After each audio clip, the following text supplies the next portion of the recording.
Good evening বন্ধুরা, তোমরা কেমন আছো? নিশ্চয়ই খুব ভালো আছো, আমরাও ভালো আছি। শ্রাবন্তী শ্রেয়সী ব্লগে তোমাদের স্বাগত। আজকে দুপুরবেলা আমরা চিংড়ি মাছের ঝাল করেছিলাম, তা সেটা সবাই খাওয়া দাওয়া হলো। খেয়ে দিয়ে সন্ধ্যাবেলা চলে গেলাম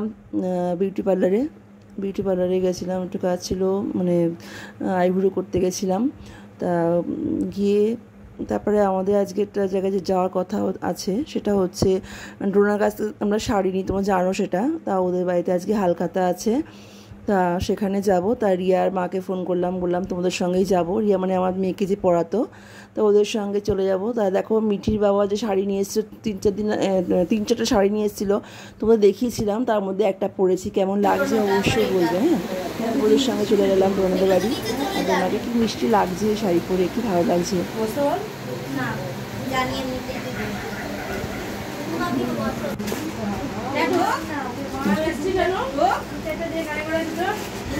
আমি সবে ভাবছিলাম পূজা দিটা আসবে না নাকি।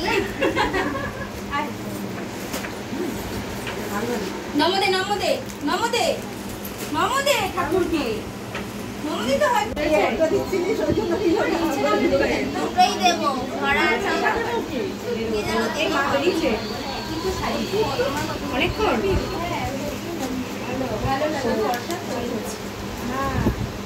যাও বেরো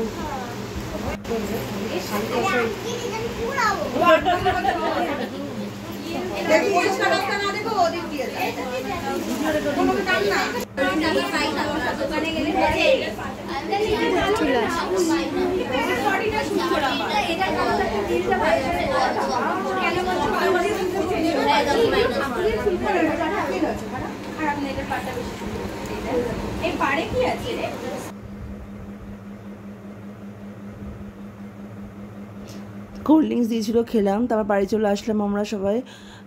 তোমাদের দেখাচ্ছি, দাঁড়াও। এই শাড়িটা আমি নিয়েছিলাম, অনেকদিন আগেই নিয়েছিলাম, তা আনা হয়নি ওদের বাড়ি থেকে। তা আমি ভাবলাম যে সেই যখন হালখাতা হবে তখন একসঙ্গে একবারে যাব, গিয়ে শাড়িটাও নিয়ে চলে আসবো। তা শাড়িটা কেমন লাগছে অবশ্যই জানাবে। হ্যাঁ,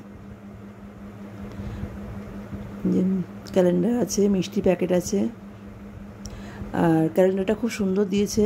লোকনাথ ঠাকুরের ক্যালেন্ডার দেখো, বাবা লোকনাথ ঠাকুরের ক্যালেন্ডার দেখো,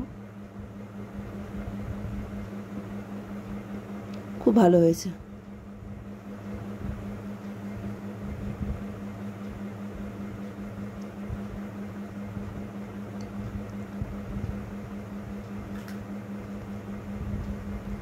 ঠিক আছে বন্ধুরা, তোমরা সবাই খুব ভালো থেকো, সুস্থ থেকো, আর সাবধানে থাকবে।